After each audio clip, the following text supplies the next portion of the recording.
Hi students, myself Saket, and today I am going to discuss on the counter current mechanism.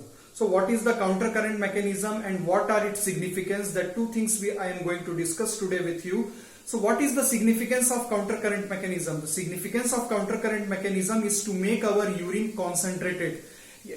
Okay, it is given in our NCERT book that the urine which we are passing out, that is 4 times more concentrated as compared to the initial filtrate form in the lumen of this Bowman capsule.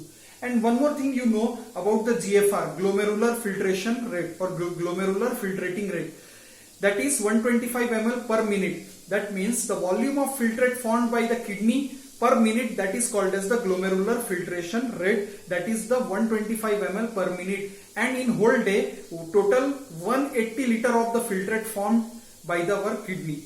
So one thing you notice that the quantity, the volume of filtrate formed by the kidney in one day is how much? 180 liter. 180 liter. But how much urine we are passing out every day? Either 1 liter or 1.5 liter urine only we are passing out. That means the volume of filtrate formed by the kidney per day 180 liter, and per day we are passing out how much? 1 to 1.5 liter of the urine. That means 99% of the filtrate gets reabsorbed into our body. Okay, so how? Because of what? Counter current mechanism only. Okay, suppose if 180 liter of the filtrate is forming in the body and we have to excrete out that 180 liter, no reabsorption is taking place. In this way, what will happen? 180 liter of the filtrate has to be passed out through the urine. That means our maximum time of the day will be spent inside the restroom only. And moreover, to pass out the 180 liter of the urine, more quantity of water will be lost from our body, and hence we will suffer from the dehydration. So that's why 99% of the filtrate should be reabsorbed back. And who is playing a major role in that? That is what? Counter current mechanism. So some important things, anatomy first I will discuss. You all know that in the kidney the outer surface is called as the cortex, inner surface is called as the medulla. Cortex is a continuous layer, medulla is non-continuous layer, and it is divided into 15 to 16 conical masses called as the medullary pyramid. So this is one conical mass, or this is the medullary pyramid, and the space inside the medullary pyramid is called as the medullary interstitium. This is the nephron. And in the nephron, this Bowman capsule, glomerulus, PCT, DCT, collecting duct, okay, all things are found outside of this medullary pyramid. So that is they all are in what? Cortex part. Only one part is inserted inside the medullary interstitium. That is what? This loop of Henle.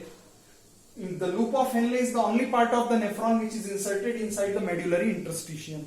And based on this, there are the two type of nephron. You already know that juxtamedullary nephron and cortical nephron. Majority of nephron are in our body are present are what? Cortical nephron. In cortical nephron, what happens? This loop of Henle is not inserted very deep inside this medullary interstitium. And in the juxtamedullary nephron, what happens? This loop of Henle is dipped inserted very inside this medullary interstitium. Okay, now I am explaining you what is the counter current. First of all, counter current means what? In the counter current means opposite flow. Okay, opposite flow. Suppose there are the two rivers are there, river A, river B. This river is flowing in this upward direction, and another river is flowing in downward direction. So both are flowing in counter current to each other. So that same concept is following here. So let's see. First, some general anatomy. This is the afferent arteriole which brings the urea containing blood. This is the glomerulus, which is the this afferent arteriole. You already know that what is afferent arteriole. It is a branch of the renal artery. Okay, artery divide into arteriole, and arteriole further divide into the capillary. So this afferent arteriole forming the bunch of the capillary called as the glomerulus. So blood is coming into the glomerulus by afferent arteriole. Okay, and that blood is containing what? Urea. And after filtration, ultrafiltration, that filtered blood, okay, without urea, that is going out from the glomerulus by efferent arteriole. So this is the outlet. Clear? This is the Bowman capsule. This is, and the space which you are seeing here is the lumen of Bowman capsule. Clear? Now what will happen? The filtrate will form here. That filtrate, first of all, it will enter inside the proximal convoluted tubule. This is the PCT, and from this PCT, that filtrate is going into the descending limb of Henle's loop. Descending limb of Henle's loop, and from here the filtrate is moving down into the descending limb of Henle's loop, and from here, like this, it will enter into the ascending limb of Henle's loop. Okay, so in both of these Henle's loop, in descending limb of Henle's loop, the filtrate is moving in a downward direction, whereas in the ascending limb of Henle's loop, the filtrate is moving in an upward direction. So both of this loop, the counter current is forming. Means here the filtrate is moving in downward, here the filtrate is moving in upward. This is called as what? Counter current between the two limbs of Henle's loop. Now next, from this efferent arteriole, one branch of artery is coming, one capillary is coming out, because artery always divide to form the capillary. From here one capillary is coming out. That capillary is forming the network around the structure of nephron, that is called as the peritubular capillary. And one branch of the peritubular capillary runs parallel. One branch of the peritubular capillary runs parallel to the this two loop of Henle. So this branch, this hairpin shaped branch of the peritubular capillary is called as what? Vasa recta. This is called as the vasa recta. Okay. Now what happens? See, you all know that. And one more thing. This is the descending limb of vasa recta. This is the ascending limb of vasa recta. In descending limb of vasa recta, the blood is flowing in a downward direction, whereas in the ascending limb of vasa recta, the blood is flowing in an upward direction. So here also there is a formation of what? Counter current between the two limbs of the vasa recta. Clear? Now one more thing. You all know that this descending limb of Henle's loop, it is permeable to water, but it is impermeable to electrolyte. What is electrolyte here? NaCl is the electrolyte. So what happens? From here, the water can come out easily.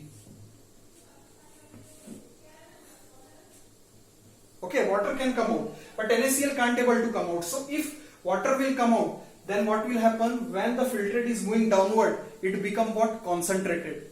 See, to any solution, if you will add the water, that solution will become what? Dilute. But suppose if you are not adding water into that solution, you are continuously adding the solute, that solution will become what? Highly concentrated. Okay, so here if we will see this, when the filtrate is moving downward into the descending limb of Henle's loop, the filtrate will become, you have to tick on what? It become concentrate. Okay, now then the filtrate is moving into the upper limb, ascending limb of the Henle's loop. Then what? This ascending limb of Henle's loop, it is impermeable to water but permeable to electrolyte. That means from this ascending limb of Henle's loop, electrolyte can come out into what? Medullary interstitium. Because see, here I am telling you, this line you are seeing here, above this line, whatever the things are there, they all are present in the cortex part.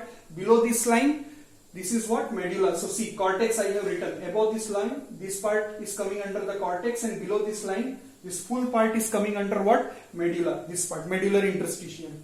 Okay. So when the filtrate is moving upward, it is what? Permeable to electrolyte but impermeable to water. That means the NaCl can come out from here. Okay.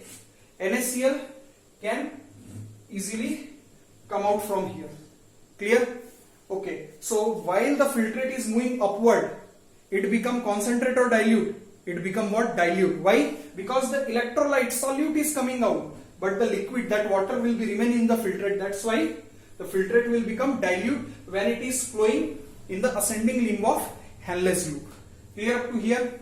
Now, because of this counter current mechanism, how? And one more thing, if the question will be asked in the NEET, which are the two compounds which causes the concentration of urine or urine become highly concentrated?